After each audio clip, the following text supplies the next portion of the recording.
नमस्ते मुलांनो, आज आपण इयत्ता 5वी विषय गणित यामध्ये बालभारती भाग 2 यामधलं गणित विषयातील प्रकरण 6वं जे प्रकरण आहे त्या प्रकरणाचं नाव आहे कोन.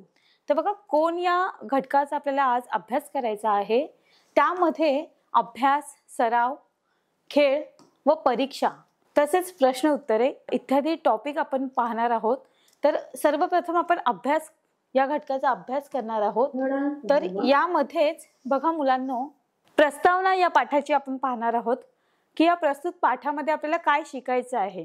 तर बघा, या पाठामध्ये आपण कोनाचे घटक, कोनाचे नाव, कोन मापकाची ओळख, कोन मापन, दिलेल्या मापाचा कोन काढणे, कोनाचा प्रकार व समांतर रेखा आणि लंब रेखा यांचा अभ्यास करणार आहोत.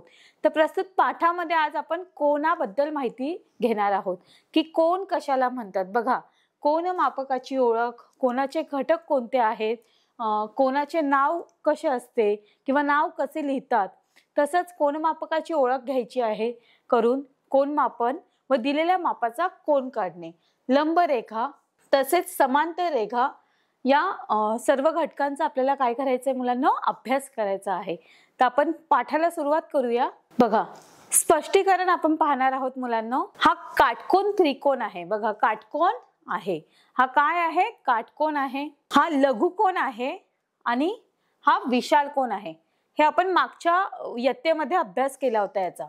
बघा, आता घड्याळाची खालील चित्रे पहा. त्यांच्या काट्यामधील कोन काटकोन आहे, लघुकोन आहे की विशाल कोन आहे ते आपल्याला ओळखायचे मुलांनो. की हा घड्याळी आपल्याला दिलेल्या आहेत आणि या घड्याळांच्या काट्यांमध्ये काय झालेलं आहे, वेगवेगळे कोन तयार झालेले आपल्याला दिसतात. तर या कोनांपैकी कोणता कोन विशाल कोन आहे, कोणता कोन लघुकोन आहे आणि कोणता कोन काटकोन आहे ते आपल्याला सांगायचं आहे. तर बघा, पहिला हे जे घड्याळाचं चित्र आहे त्यामध्ये जो तयार झालेला कोन आहे तो कोणता कोन आहे मुलांनो? कोणता कोन वाटतो तुम्हाला? अगदी बरोबर. बघा, हा विशाल कोन आहे. बघा, दिसते आपल्याला की हा विशाल कोन आहे. त्यानंतर दुसरं चित्र आपण पाहूया मुलांनो की यामध्ये आपल्याला लघुकोन दिसतो आहे. बघा, लहान असा लघुकोन तयार झालेला आहे. तिसऱ्या नंबरचं जे घड्याळाचं चित्र आहे मुलांनो, त्यामध्ये आपल्याला दिसतोय की हा काटकोन तयार झालेला आहे. त्यानंतर परत चौथं जे चित्र आहे घड्याळीचं, त्या घड्याळाच्या काट्यांमध्ये कोणता कोन तयार झालेला आहे, तर विशाल कोन तयार झालेला आहे. इथे बघा, इथे परत काटकोन तयार झालेला आहे आणि त्यानंतर इथे शेवटी जे चित्र आहे घड्याळाचं त्यामध्ये लघुकोन तयार झालेला आहे. तर बघा, अशा पद्धतीने हे वेगवेगळे कोन आपण इथे अभ्यासतो आहोत. बघा, आपले उत्तर अगदी बरोबर आहे. बघा, हा विशाल कोन आहे आणि हा सुद्धा विशाल कोन आहे. त्यानंतर लघुकोन आहे. मी मगाशी सांगितल्या पद्धतीने हा कोणता कोन तयार झालेला आहे, लघुकोन. त्यानंतर खालचा जो आहे तो विशाल कोन आहे. तशाच पद्धतीने इथे काटकोन दिलेला आहे मुलांनो आणि हा कोणता कोन आहे, लघुकोन. तर बघा, हा विशाल कोन आहे. कारण की हा विशाल कोन का आहे, तर बघा 6 वर हा पूर्ण काटा आहे का? नाही. जर हा काटा 6 वर असता तर हे सरळ काटकोन झालेला असता. पण हे जे चित्र आहे त्या चित्रामध्ये बघा, हा काटा 6च्या आधी इथे आहे, त्याच्यामुळे हा विशाल कोन आहे. तर अशा पद्धतीचा आपण मागील इयत्तेमध्ये अभ्यास केला होता की लघुकोन कोणता असतो, विशाल कोन कोणता असतो आणि काटकोन कोणता असतो. बघा, आता कोनाचे घटक व कोनाचे नाव आपल्याला अभ्यासायचे आहे मुलांनो. की कोनाचे घटक कोणते आहेत, कोनाचे नाव कसे असते ते पाहूया. शिक्षक म्हणतात, मोनू शेजारील आकृती कशाची आहे? आता ही एक आकृती दिसते बघा मुलांनो की यामध्ये ए, बी आणि सी हे 3 घटक दिसतात आपल्याला. आकृतीला नावं दिलेली आहेत. तर ते मोनूला प्रश्न विचारतायत. मोनू म्हणतो, शेजारील आकृती कोणाची आहे? सर, कोणाला नाव असतं का? बघा, त्याने आकृती ओळखलेली आहे बरोबर की ही आकृती कशाची आहे, तर कोणाची आकृती आहे. आणि तो सरांना प्रश्न विचारतोय की कोणाला नाव असतं का? आता शिक्षक म्हणतात, होय, कोणाला नाव असतं. मला सांग, आकृतीमध्ये तुला रेखा दिसतात का? त्यांची नावे सांगा. आता बघा, रेघ काय असते ते आपण मागील इयत्तेमध्ये पाहिलेलं आहे. रेघा आपल्याला ओळखता येतात. तर यामध्ये दोन रेघा आपल्याला दिसत आहे मुलांना आणि त्या रेघांना काहीतरी नावं आहेत. तर बघा शिक्षक त्यांना प्रश्न विचारतात मोनूला की तुला आकृतीमध्ये रेघा दिसत आहेत का, आणि त्या रेघा दिसल्यावर त्या रेघांची नावं काय आहेत. तर बघा मोनू आपल्याला उत्तर देणार आहे. ही जी आहे ती एक रेघ आहे आणि ही एक रेघ आहे. तर या दोन रेघा इथे दिसत आहेत. तर मोनू म्हणतो एबीसी. बघा AB ही एक रेघ आहे या आकृतीमध्ये. AB ही काय आहे, एक रेघ आहे आणि BC ही एक रेघ आहे. तर या दोन रेघा आकृतीमध्ये आहेत. कोणत्या, तर AB आणि BC. त्या दोन रेघांमध्ये कोणता बिंदू सामायिक आहे. बघा या दोन रेघांमध्ये सामायिक म्हणजे समान असा बिंदू कोणता आहे ते शिक्षक त्याला विचारतात. तर बघा या दोन रेघांमध्ये जर सामायिक बिंदू आपल्याला शोधायचा असेल तर तो कोणता आहे असे शिक्षकांनी प्रश्न विचारलेला आहे मुलांना. तर मोनू म्हणतो बी हा बिंदू दोन्ही रेघांमध्ये सामायिक दिसतो. दोन्ही रेघांना बघा बी हा काय आहे, सामायिक बिंदू आहे. या दोन रेघांनी मिळून कोन तयार झाला आहे. बी या सामायिक बिंदूला या कोनाचा शिरोबिंदू असे म्हणतात. तर बघा बी नावाचा जो बिंदू आहे आपण जर बघितलं तर हा बी काय आहे, ह्या दोन रेघांना एकत्र जोडतो आणि ह्या बी बिंदूमुळे कोन इथे तयार झालेला आहे. तर या कोनाला बघा या दोन रेघांनी मिळून कोन तयार झाला आहे आणि बी या सामायिक बिंदूला या कोनाचा शिरोबिंदू असे म्हणतात. बघा शिरोबिंदू हा बी आहे. समजलं मुलांना, बी हा काय आहे तर कोनाचा शिरोबिंदू आहे. कारण की हा दोन रेघांना मध्ये जोडला जातो. दोन रेघांनी मिळून हा काय झालेला आहे, कोन तयार झालेला आहे. आणि बी या बिंदूलाच काय म्हणतात मुलांनो, शिरोबिंदू असे म्हणतात. तर बघा या सामायिक BA व BC यांना त्या कोनाच्या बाजू किंवा भुजा असे म्हणतात. आता सामायिक असणाऱ्या दोन रेघा आपण पाहिल्या आहेत. मग त्याच ज्या आहेत AB आणि BC या दोन काय आहेत, BA म्हणजेच BA आणि BC यांना त्या कोनाच्या बाजू किंवा भुजा असे म्हणतात. या काय आहेत, बाजू आहेत मुलांनो. काय आहेत बघा, या काय आहेत, बाजू आहेत. बाजू किंवा भुजा हा शब्द सुद्धा इथे म्हणतात. बाजू किंवा भुजा बघा, आणि बाजू सामायिक BA आणि BC या दोन काय आहेत, भुजा आहेत. म्हणजेच कोनाच्या काय आहेत, बाजू आहेत मुलांनो. बाजू किंवा भुजा असे त्यांना म्हणतात. तर बघा मोनू म्हणतो सर मग या कोनाचे नाव कसे सांगायचं. आता आपल्याला बाजू समजल्या, आपल्याला शिरोबिंदू सुद्धा समजला की बी हा काय या कोनाचा शिरोबिंदू आहे आणि AB आणि BC या काय आहेत, बाजू आहेत. तर या कोनाचं नाव कसं सांगायचं असा प्रश्न शिक्षकांना विचारतो. तर बघा शिक्षक त्याला म्हणतात की हे बघ मोनू, कोनाचं नाव 3 अक्षरांनी सांगितलं जातं. बघा असं कुठलाच कोन नाहीये की ज्याचं नाव फक्त 2 अक्षरांनी सांगितलं जातं. कोन हा 3 अक्षरांनीच सांगितला जातो. मग 3 अक्षरांनीच नाव सांगितलं जातं. मग ह्या कोनाचं नाव बघा या 3 अक्षरांतील मधलं अक्षर हे कोनाचा शिरोबिंदू दाखवतं.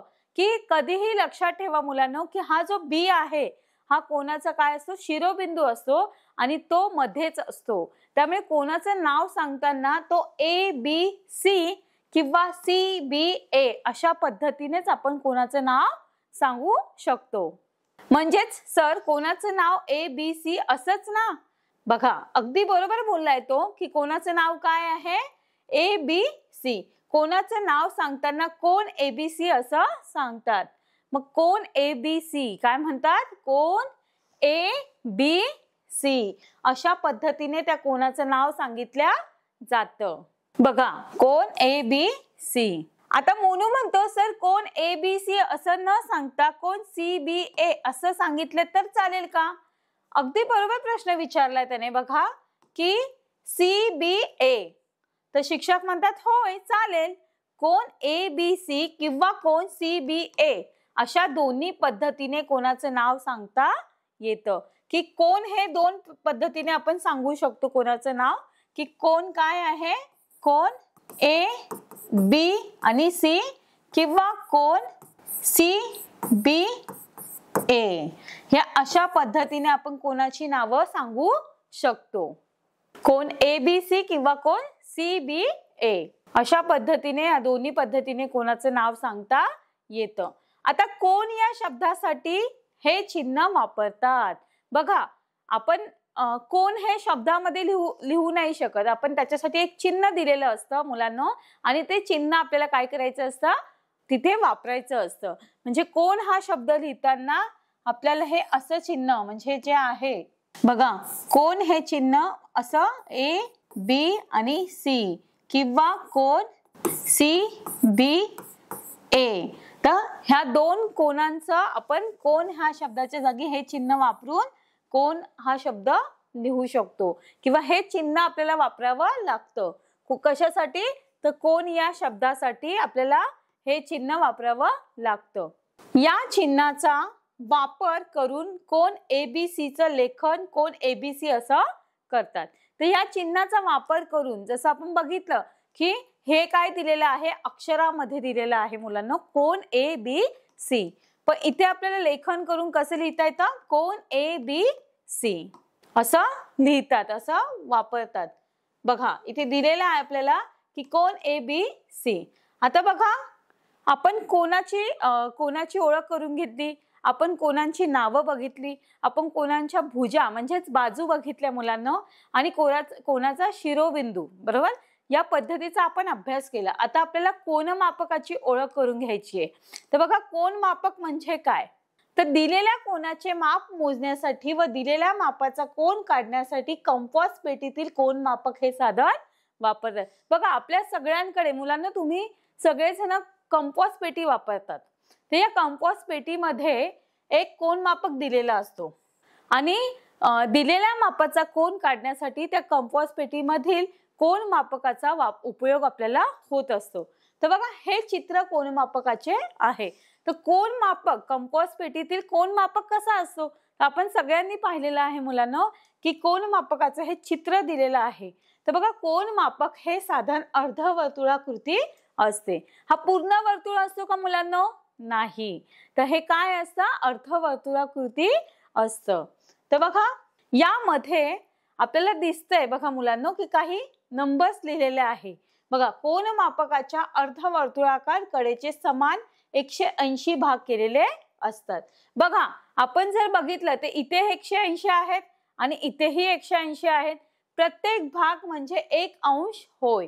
तर बघा, प्रत्येक जो भाग आहे, हा जो भाग आहे प्रत्येक, तो काय आहे, 1 अंश असा आहे. 1 अंश हे चिन्ह वापरून 1 अंश असे लिहितात. तर बघा, 1 अंश हे शब्द, हा जो शब्द आहे तो 1 अंश इथे दिलेला आहे मुलांना की 1 अंश असं चिन्ह वापरलं जातं अंश शब्दाला. आणि ह्या दोघांमध्ये जो गॅप आहे म्हणजे जे अंतर आहे त्यालाच अंश असे म्हणतात. बघा, प्रत्येक भाग म्हणजे 1 अंश होय. या पूर्ण याचे इथून जर सुरुवात केली तर बघा, 180 इथे दिलेला आहे, शून्यापासून सुरुवात केलेली आहे. हा आतला जे नंबर आहेत ते आपण बघितले तर बघा, इथे शून्यापासून सुरुवात झालेली आहे आणि ते 180 पर्यंत आलेले आहेत. तसंच बाहेरील आपण नंबर बघितले तर हेही शून्यापासून सुरुवात होऊन इथे 180 वर संपलेले आहे. म्हणजे 180 180 हे काय आहेत, कडेचे समान 2 भाग केलेले आहे. म्हणजे इथेही एक भाग आहे आणि इथेही एक भाग, म्हणजे इकडून आपण मोजलं काय आणि तिकडून मोजलं काय, आपल्याला 180 हा आकडा इथे मिळणार आहे. आणि या दोघांमध्ये प्रत्येक नंबर मध्ये जे अंतर आहे त्याला अंश असे म्हणतात. मग अंश हा शब्द लिहिण्यासाठी एक चिन्ह वापरलं जातं मुलांना आणि ते चिन्ह कसलं असतं, तर ते अशा पद्धतीचं म्हणजेच 1 अंश असं ते चिन्ह आपण वापरू शकतो आणि त्याचा वापर करतात. नक्कीच तुम्हाला समजलं असेल. आपण पुढे जाऊया मुलांनो. आता कोनमापकावरील भागाचे म्हणजेच अंशाचे क्रमांक 2 प्रकारे लिहिले आहे. जसं मी सांगितलं तुम्हाला की कोनमापकावर 2 प्रकारे नंबर लिहिलेले आहेत. त्यापैकी एका प्रकारात 0, 10, 20, 30, हे बघा, एका प्रकारामध्ये म्हणजेच आतल्या बाजूने जो नंबर आहे ते आहे 0, 10, 20, 30, 40, 50, 60, 70, 80, 90, 100, 110, 120, 130, 140, 150, 160, 170 आणि 180. तर अशा पद्धतीने हे काय आहेत, उजवीकडून बघा, आता ही उजवी बाजू आहे, उजवीकडून शून्यापासून ते 180 पर्यंत हे नंबर आहेत, क्रमाने केलेले असतात. तर दुसऱ्या प्रकारामध्ये डावीकडून बघा, डावीकडून शून्यापासून सुरुवात करून 180 पर्यंत नंबर, संख्यांच्या खुणा घड्याळांच्या आतमध्ये कसे नंबर्स असतात तशा पद्धतीने काट्यांच्या दिशेने म्हणजेच डावीकडून उजवीकडे क्रमाने केलेल्या असतात. ह्या डाव्या बाजूने काही नंबर लिहिलेले आहेत, काही नंबर उजव्या बाजूने लिहिलेले आहेत. तर ते 0 पासून 180 पर्यंत नंबर लिहिलेले असतात. कोनमापक ज्या वर्तुळाचा निम्मा, बघा आता, कोनमापक ज्या वर्तुळाचा निम्मा भाग असतो त्या वर्तुळाच्या केंद्राला कोनमापकाचे केंद्र असे म्हणतात व त्यांच्या व्यासाला कोनमापकाची संदर्भ रेषा किंवा संदर्भ रेख किंवा तळरेघ असे म्हणतात. मग ही जी रेषा आहे बघा, ही कोनमापकाची काय आहे, संदर्भ रेघ आहे, म्हणजेच केंद्र आहे. हा निम्मा भाग दिलेला आहे बघा, इथे अर्धा भाग आहे, इथे निम्मा भाग आहे. तर हा जो सेंटर आहे, केंद्र आहे कोनमापकाचे, त्याच्या व्यासाला कोनमापकाची संदर्भ रेघ असे म्हणतात. तर बघा, ही जी आहे, ही जी रेष दिलेली आहे मुलांनो, ती काय आहे, कोनमापकाची संदर्भ रेघ आहे. कोनमापकाचा संदर्भ म्हणजेच संदर्भ रेघ किंवा तळरेघ असे त्याला म्हणतात. काय म्हणतात, तर कोनमापकाची संदर्भ रेघ. कोनमापकाचे केंद्र म्हणतात, केंद्र हे आहे बघा मुलांनो, आणि त्याच्या व्यासाला कोनमापकाची संदर्भ रेघ किंवा तळरेघ असे म्हणतात. बघा, पुढे पाहूया मुलांना आपण की कोनमापकाची ओळख तुम्हाला नक्कीच समजली असेल याच्यातून की कोनमापक कसे असते. तर कोनमापकाची ओळख आपण पाहिलेली आहे की कोनमापकाची ओळख करताना आपण पाहिलं की डावीकडून काही नंबर्स असतात, उजवीकडून नंबर्स असतात आणि त्या संख्या ज्या असतात त्या घड्याळाच्या रेघेप्रमाणे म्हणजे काट्यांप्रमाणे 0 ते 180 आणि 180, 0 ते 180 आणि परत डावीकडून 0 ते 180 अशा पद्धतीचे हे नंबर्स लिहिलेले असतात. आणि त्यांचा जो केंद्रबिंदू आहे, कोनमापकाचा केंद्र जो आहे त्याच्या व्यासाला काय म्हणतात मुलांनो, नक्कीच संदर्भ रेघ असे म्हणतात. संदर्भ रेघ त्याला म्हणतात. अशा पद्धतीने कोनमापकाची ओळख आपण केलेली आहे आणि याच्या मदतीने आपण कोन काढायला आपली मदत होते. कोनमापकाच्या साहाय्याने आपण कोन सहज काढू शकतो. बघा, आता कोनमापन पाहणार आहोत आपण पुढे. कोनमापकाच्या साहाय्याने दिलेला कोन ABC चे माप मोजूया. आता बघा, फक्त आपण कोनमापकाच्या साहाय्याने कोनमापकाच्या साहाय्याने आपण कोन काढू शकतोच असं नाहीये. तर आपण दिलेले जे कोन असतात ते किती अंशाचे आहेत ते आपण कोनमापकाच्या साहाय्याने काय करू शकतो, मोजू शकतो. आपण त्याचं मापन करू शकतो. तर बघा, कोनमापकाच्या साहाय्याने दिलेला कोन ABC चे माप मोजूया. इथे आपल्याला एक कोन दिलेला आहे मुलांनो. आता बघा, प्रथम कोनमापकाचा केंद्रबिंदू कोनाच्या शिरोबिंदू B वर ठेवायचा. आता आपल्याला कोनमापकाच्या साहाय्याने कोन मोजायचे आहेत. तर हा जो केंद्रबिंदू असतो तो आपला जो मध्यबिंदू आहे, शिरोबिंदू आहे कोनाचा, त्याच्या मध्यभागी ठेवायचा असतो आणि अशा पद्धतीने आपण तो काय करायचा असतो, आपल्याला मोजायचा असतो. बघा, प्रथम आपण कोनमापकाच्या साहाय्याने आपल्याला जर कोन मोजायचा आहे तर आपण काय करायचं आहे की हा जो दिलेला कोन आहे बघा, हा जो शिरोबिंदू आहे, कोनाचा शिरोबिंदू कोणता आहे, B आहे. तर B हा आपण कुठे ठेवायचा आहे, प्रथम कोनमापकाचा केंद्रबिंदू. केंद्रबिंदू कोनमापकाचा केंद्रबिंदू कुठला आहे, हा, आणि त्याच्यावर आपल्याला शिरोबिंदू B वर ठेवून आपल्याला कोनमापकाची संदर्भ रेघ बाजू BC, ही जी रेष आहे ती BC वर ठेवायची आहे, त्याच्याशी जुळवून घ्यायची आहे. बघा, त्यानंतर आपण पुढे दुसरं पाहणार आहोत की कोनमापकावरील खुणांपर्यंत आलेल्या नाहीत. म्हणजे कोनमापकाच्या ज्या खुणा आहेत त्यापर्यंत आल्यात का ते बघायचं आहे. अशा वेळी कोनमापक बाजूला करून भुजा पुरेशा वाढवून घ्याव्या. की आपण काय करायचे, पुढे भुजा अशा वाढवून घ्यायच्या आहेत. भुजा वाढवल्यामुळे कोनाचे माप बदलत नाही. बघा, इथे आपण पाहतोय की कोन मापकावर आपण बी बिंदूवर शिरोबिंदूवर ठेवलेला आहे. त्याच्यानंतर आपण काय करायचं आहे की ह्या ज्या भुजा आहेत, आता ह्या भुजा इथे आहेत बरोबर, या अशा इथे वाढवून घ्यायच्या आहेत. बघा, या वाढवल्यावर आपल्या कोनाचं माप बदलणार आहे का? नाही. तर अशा पद्धतीने आपण जर कोन वाढवून घेतले तर नक्कीच आपल्याला ती मदत होते की हा किती अंशाचा कोन आहे ते आपल्याला समजतं. खुणा या समोर आलेल्या नाहीयेत, मग अशा वेळी कोन मापक बाजूला करून भुजा पुरेशा वाढवून घ्यावा. या बाजू काय करायच्या आहेत? वाढवून घ्यायच्या आहेत. भुजा वाढवल्यामुळे कोनाचे माप बदलत नाही. या भुजा जरी वाढवल्या तरी इथे माप बदलणार आहे का? नाही. तर बघा मुलांना, कोनाच्या शिरोबिंदूच्या ज्या दिशेला कोनाची बाजू असते, आता आपण शिरोबिंदू बघितला, शिरोबिंदूची जी बाजू आहे त्या बाजूवरील शून्याच्या खुणेपासून हा जो शून्य आहे तिथून आपल्याला काय करायचंय? कोन मोजायचा आहे. येथे कोनाची बीसी बाजू बी या शिरोबिंदूच्या उजवीकडे आहे. बघा, ही जी बाजू आहे बीसी ती आपल्याला कुठे दिसते? उजवीकडे दिसते आहे आणि इथे शून्य लिहिलेला आहे, म्हणून हा कोन आपल्याला इथून मोजायचा आहे. तर बघा, बीसी बाजूकडून आपण जर उजवी बाजूकडून मोजला कोन तर 0, 10, 20, 30 आणि 40, म्हणजेच हा कोन किती अंशाचा आहे? 40 अंशाचा आहे. बघा मुलांनो, 40 अंशाचा हा कोन आहे. तर बघा, इथे आपल्याला 0, 10, 20, 30 आणि 40 हा एक कोन आपल्याला 40 अंशाचा दिसतो. बघा, भुजा वाढवल्यामुळे कोनाचे माप बदलत नाही. त्या खुणेवरील संख्या वाचा. ही संख्या म्हणजेच कोनाचे माप होय. तर आकृतीतील कोन ABC चे माप 40 अंश आहे. बघा, अगदी बरोबर आपण ओळखलेलं आहे की आपण कोन जेव्हा वाचतो, बघा इथून आपण सुरुवात केलेली आहे 0, 10, 20, 30, 40. मग हा जो कोन आहे तो किती अंशाचा आहे? 40 अंशाचा हा कोन आहे. म्हणजेच कोन AB आणि C बरोबर 40 अंश. तर अशा पद्धतीने हा कोनाचं माप आपल्याला इथे दिसतंय मुलांनो. आपण ह्या बघा, शिरोबिंदू जो B आहे तिथून आपण उजव्या साईडने BC ही जी रेघ आहे इथून सुरुवात करायची आहे मोजायला, आणि अशा पद्धतीने आपण मोजल्यानंतर कोन मापक इथे 40 वर थांबलेला आहे. हे बघा, इथे आपण रेघ वाढवून घेतलेली आहे, त्यामुळे कोनाचं माप इथे बदललेलं नाहीये मुलांनो.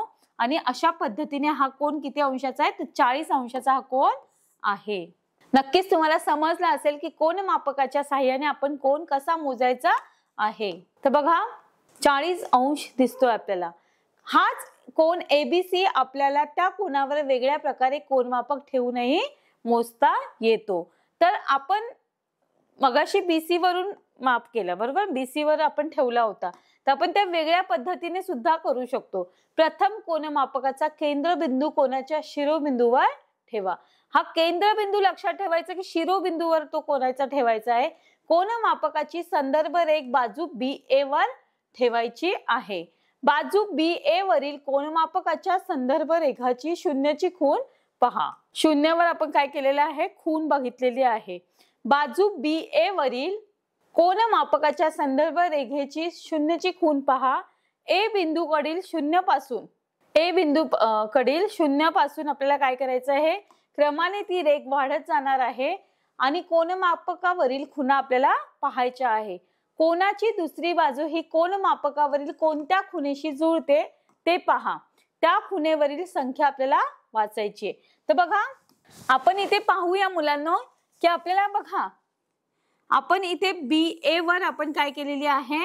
ही कोन मापकाची संदर्भ रेघ ठेवलेली आहे आणि त्यानंतर शून्यापासून बघा इथे 0 दिलेला आहे, आपण इथून इकडे मोजत जायचं आहे. तर बघा, 0, 10, 20, 30 आणि 40. तर इथे थांबलेला आहे 40 वर, म्हणजेच हा कोन किती अंशाचा झाला? 40 अंशाचा झालेला आहे. म्हणजे आपण अशा पद्धतीने सुद्धा हा कोन काय करू शकतो मुलांना? मोजू शकतो. म्हणजेच कोन ABC चे माप 40 अंश आहे. हे आहे बघा, 40 अंश.